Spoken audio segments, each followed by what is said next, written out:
Hello, my name is Rhonda Smith. I'm your host of the Recover, Restore, Re-energize Your Life, the place where you can learn how to live your life more vibrantly from the inside out. Today's guest is Melanie Young, who will talk about creating a fearless, fabulous you. Melanie is a breast cancer survivor and has used her experience to really help women reinvent their lives, understand how to really get recharged and re-energized to be a more vibrant and healthy person. So, Melanie, welcome to the show. Thank you, Rhonda. It's good to be here. It's great to have you. So tell us a little bit about you and how you arrived at being this fabulous, fearless person that I know so well. Well, I am a driven woman. I owned my own public relations special events business, M. Young Communications, for 20 years, producing some of the most recognized culinary programs in the United States, such as the James Beard Foundation Awards. It was a glamorous life. I hobnobbed with famous chefs, traveled to great wine regions, ate and drank like crazy. And it's on the surface, it was the dream job, the dream life, really. But inside, I was very stressed. The business of running a business in New York is hard. I had a lot of expenses, and clients weren't paying their bills and all that good stuff. And I wasn't taking care of myself. And I was so busy taking care of my business and taking care of my clients that I really was neglecting me. And it all came to a head in the summer of 2009 when I discovered a lump in my breast on a wine trip to Italy. And a few weeks later, I was diagnosed with stage 2A breast cancer. And it was like the signal, the final signal after all the other signals, it's time to make changes. And that's really what started the road to becoming fearless and fabulous. I knew that I would have to go through this horrible journey through cancer land.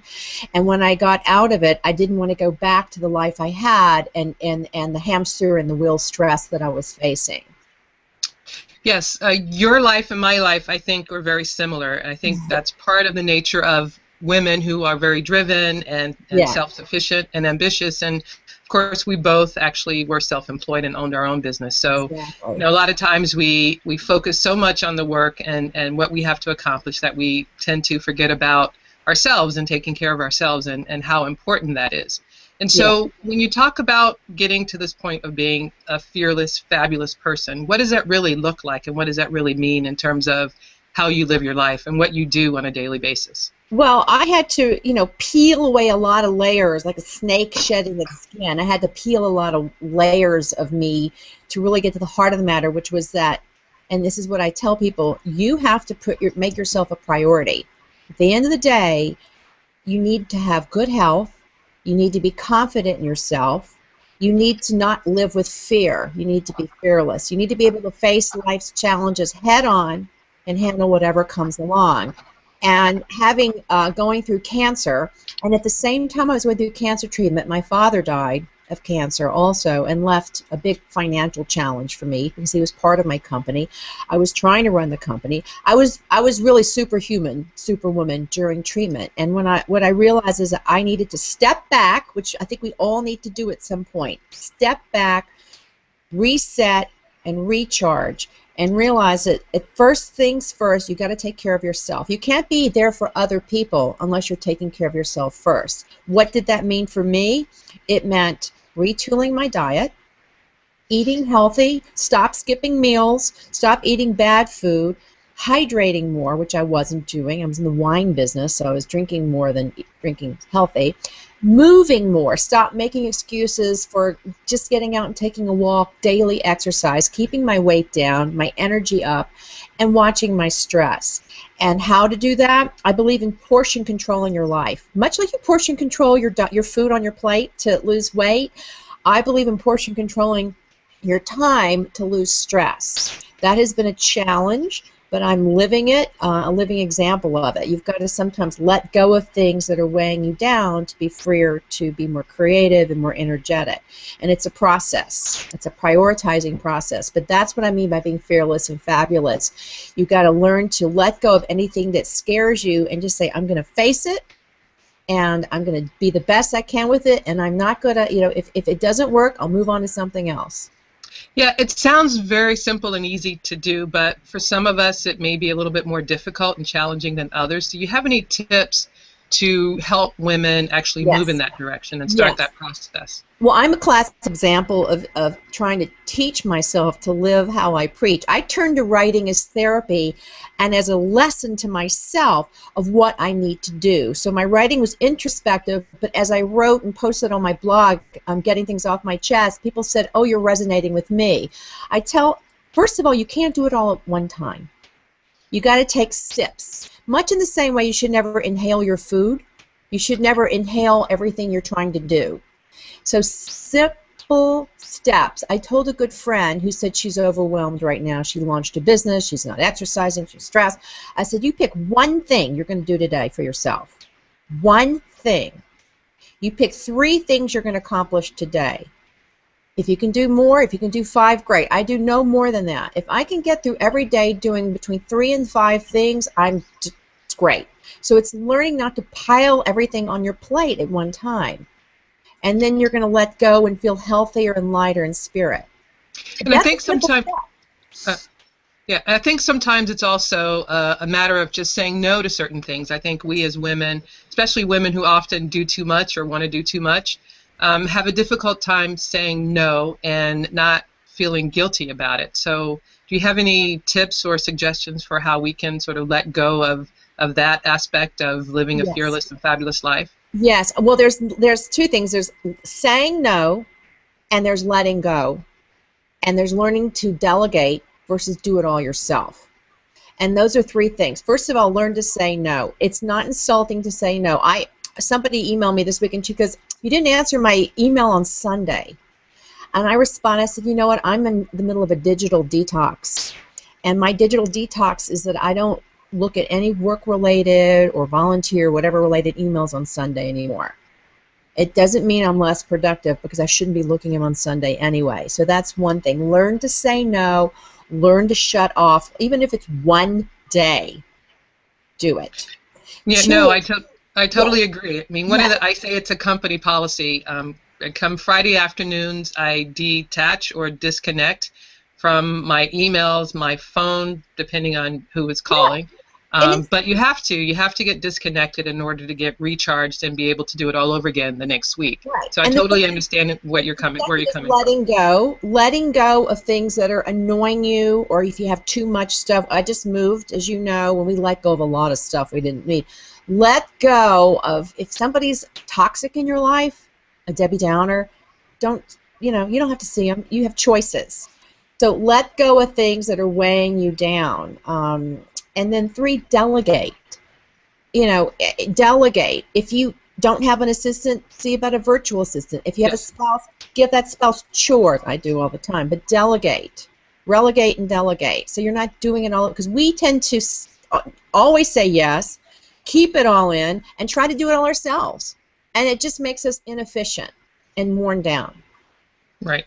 And that causes stress in our lives, too. Exactly. So it's 3 lessons right there. Right. And so you talked about nutrition a little while ago. Can you tell us about some of the things you may have let go of relative to your diet and nutrition habits and creating this new fearless, fabulous you? Well, it's interesting. I let go, but I added, because I don't think a healthy diet, I'm not big on the word diet, but I think a healthy lifestyle management plan is not about, depriving yourself. It's more enhancing what you have. So I chose not to eat red meat because I actually lost my taste for it after chemotherapy. So I chose not to eat red meat. It was a conscious decision based on my own personal experience. I go whole, lean, green. I tend to do more vegetables. I have the 2 handfuls of vegetables and fruit, and 1 of protein, and a little bit of dairy and oils. That's like my balanced diet. And don't skip meals. I was a bad meal skipper, and that just makes your whole metabolic system go out of whack, and you get bloated and your stomach distends.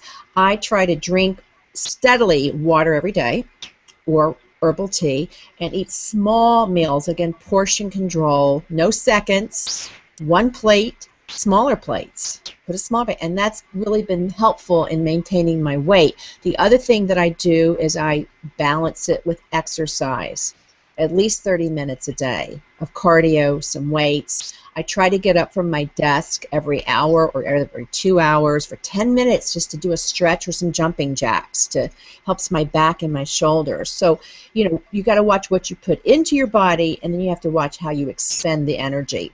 So that creates the balance. And then the other two factors in my cornerstone are getting enough sleep, quality sleep, and enough what I call fun time. And fun time, fundraising. So you have fun. So when you say quality sleep, what does that mean? Quality exactly? Sleep means not having things beeping and clicking in the room.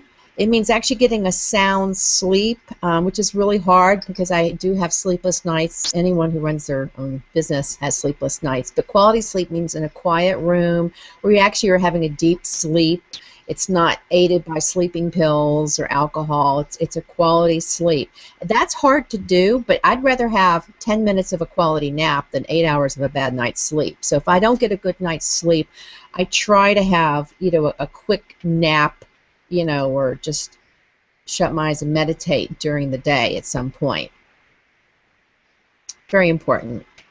Right. And so one of the things that I'm familiar with is a term called sleep hygiene. And so it sounds like you do a few things to really enhance your sleep hygiene, which Yes. talk a little bit about what you do to enhance that. Great question. I make sleeping, I take my preparation for sleeping as seriously as my preparation for putting my makeup on in the morning. I prepare to go to sleep. I like to take a warm shower. I put lots of moisturizer on. I like to lie in bed. If I'm not totally exhausted, I'll do a little happy reading, not bad reading, or watch something. I love watching the late night shows. Just something funny with my husband, play with my dog. I have a little dog. He comes on the bed. If I need something to drink, I will have a little nip of a cognac, but I usually have it with some warm almond milk. It's actually really good.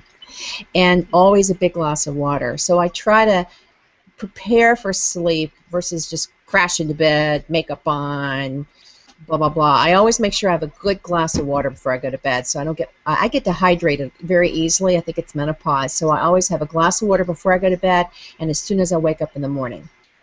So that's how I handle quality sleep. Okay. And what does drinking water at night before you go to bed and first thing in the morning do for you and your system? Well, I think that it totally hydrates and helps prepare you to eliminate toxins. I mean, I'm a big 8-glass-a-day water drinker. I truly see the difference in my skin when I'm not drinking enough water. My skin gets red and blotchy. It shows fatty deposit, all the things you don't want to see. And when I drink plenty of water and when I moisturize properly, I put a lot of emollient moisturizer on at night, I wake up with glowing skin. And the second thing I do after I drink my water is I do some kind of aerobic exercise, even if it's jumping jacks, is to get the juices going. And that gets the glow going. Great. So now you're working on a book, is that right? Called Yes. Creating a Fearless, Fabulous You, or Yes. something similar to that? Yes. Can you tell us about that? Well, I'm creating a Fearless Fabulous book series. That's the branding girl in me for my marketing. And Fearless Fabulous You is a compilation of about 25 to Thrive life lessons that kind of started with my blog, but I'm tailoring. And it's meant to be a slim motivational book like the kind you see in the airport kiosks in the front of the bookstore. And it's tips on how to reframe and reclaim your life if you are stuck. When I talk to a lot of women, particularly survivors, they are stuck. Many are still stuck and trying to figure out the rest of their life. What am I going to be doing now that I survived cancer? I want to do something different. And some are still stuck. I was. So I preach reframing, how to take something and reframe it so that if you don't like the picture of your life now, here's how to change it, your attitude about it, your view on things.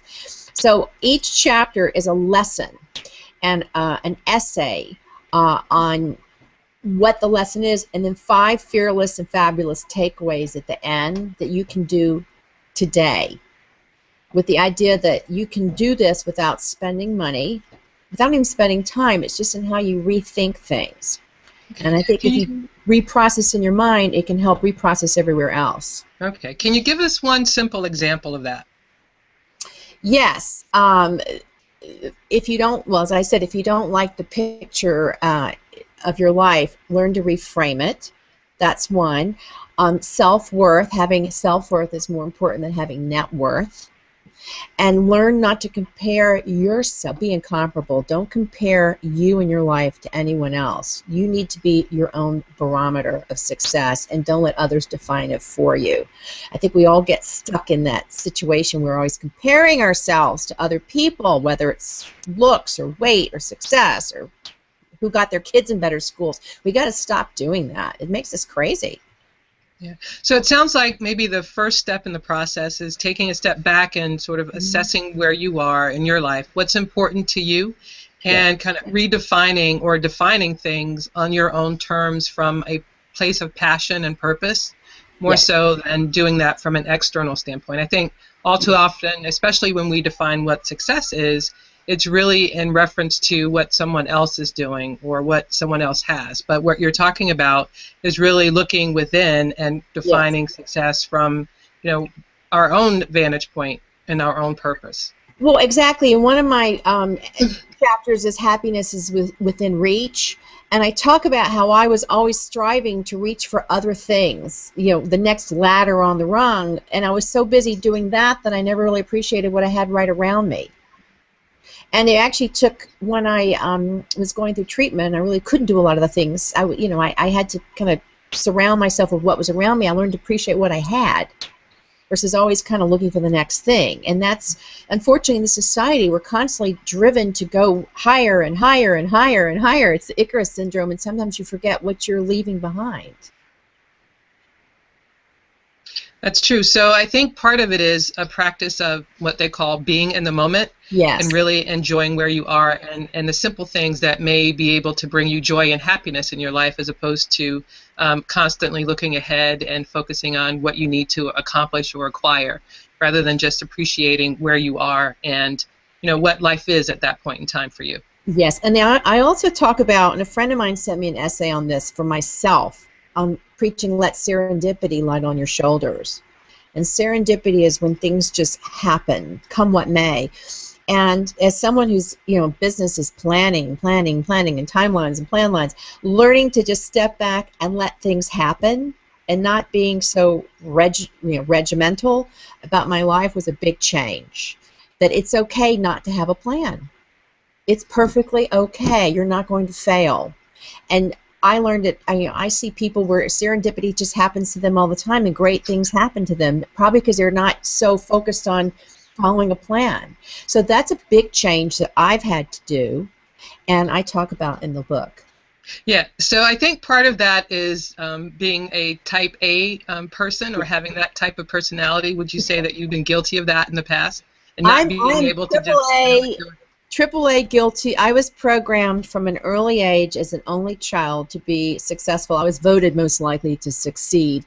That is the best title and the worst title to have when you leave high school, because you now have that title hanging over your head and you never want to let anyone down. And I never wanted to let anyone down.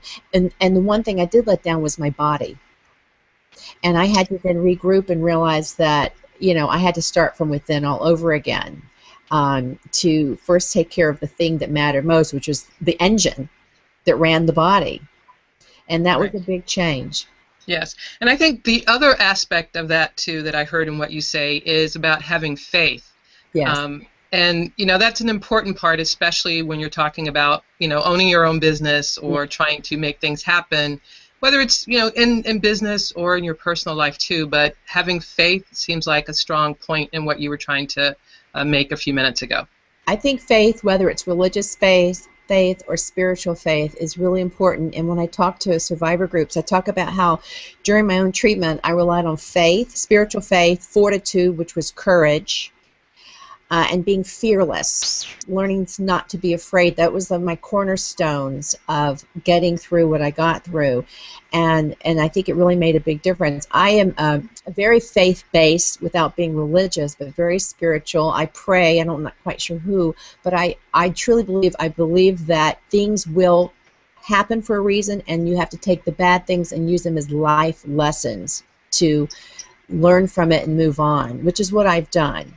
And what I've learned from my own experience is that I went through a lot. I went through a lot, health, business, everything. And I have a gift. My gift is to write and to communicate. I am a trained communications professional, so I've learned to rechannel and repurpose all my training to help communicate and help other women who are facing what I face. So that they can be rechanneled and refocused. So I've taken all those life lessons in Fearless, Fabulous You to rechannel them to help others, get back in track. That's so true. I think one of the things that happens to women like us when we go through a major health crisis or life-altering event like a breast cancer diagnosis, on the other side of that, we look at our lives a lot differently and tend to want to do something to give back or to make a difference, or just do something that's a lot more purposeful and driven by passion rather than profit, so to speak. And so I think it's important, for what you said earlier, when you talk about being fearless, I mean, part of that is, I think, stop thinking about things in the context of what you can't do and thinking about them in the context of what you can do or what you want to do. And I think a lot of times, especially we as women, we discount ourselves unnecessarily because we may have conversations in our head, so to speak, that really talk us out of doing things that we really want to do for whatever reasons. But at the end of the day, it's all about shifting that paradigm, or like you say, reframing your life and having the confidence and belief in ourselves that we actually can do whatever we want to do. At least we can try and make that attempt and see what results unfold from those actions. Right, and if a door truly shuts and you can't jar it open, then walk on and go find another door and another route. Don't beat your head up against the door. So I've learned that as well. I mean, I learned that in business. I've learned to let go of clients that were just toxic. I've learned to let go of people that are toxic. It doesn't matter how much money they pay you if they're making your life miserable. Is it worth it? And I've learned that's the letting go process. I also believe that you take stumbling blocks or roadblocks and you turn them into building blocks. So again, it's the reframe. That is so true. And I think, again, the message is it's important to let go and to not be afraid to take chances no matter where you are in your life. And again, as women, and being empowered as women to do what we feel is our purpose in life is an important part of being happy and creating the life that we want to live. And what that looks like for each individual person is different. So recognizing that and starting from that point in terms of really understanding what's important to you, what you're truly passionate about, and how you want to live your life, would you say is something that's part of what will be in your book? Well, it's definitely living life. The message is living life on your terms. And learning that's number one, live life on your terms, not on anybody else's terms. When you're going through cancer, you're living your life on somebody else's terms for quite some time. You're oncologist and whatnot. So the first thing you want to do is you want to be free to live life on your terms. Then what is that? Is it the life you had? Picture the life you want. Are you living it now? What will it take to get there? And I just want to say that, we're talking about type A women, but there's type C women, and there's women that, are in really challenging situations where they're covering 2 jobs and they're juggling kids and they're single moms, and I've talked to a lot of them. At every level, there is something you can do for yourself. So it doesn't matter if you're, a single mom with 2 kids juggling night and day jobs, you can still take care of yourself. You have to do that. That's number one. Or if you're an executive and you've got an assistant. Either way, you have to take care of yourself, and you have to say, I want to be the person I want to be. I don't want people to define me or confine me. And that's really, really important, to define yourself and not be confined by stereotypes or your own limitations. And that's a lot of the letting go and getting out of one of my lessons, step out of your comfort zone. That's one of my lessons. Learn to step out of your comfort zone and try something you've never done. Go somewhere you're never done. Do something different so that you see everything in a different light. That's a great exercise. That's great. So that is a good starting point and probably lesson number 1 for you. But are there any other lessons that you'd like to leave with the women, or to remain as a key reminder based on your book and your lessons about living a fearless, fabulous life? Well, first of all, not one person's opinion of you is half as important as the one you hold of your own self. That is a quote I've learned from actually Dr. Wayne Dwyer, and I live by that you have to be confident in your skin. That's one. Learn to enjoy what you have versus focus on what you do not have. You will be a happier person if you do that. Keep your mind healthy and your body healthy, whether it's nourishing it inside through eating, taking care of it through exercising, but also nourishing it in your head. Read, create, find a creative outlet. Do something to expand your mind. I think that's really, really important. Again, it adds dimension. And share what you have and learn to pay it forward.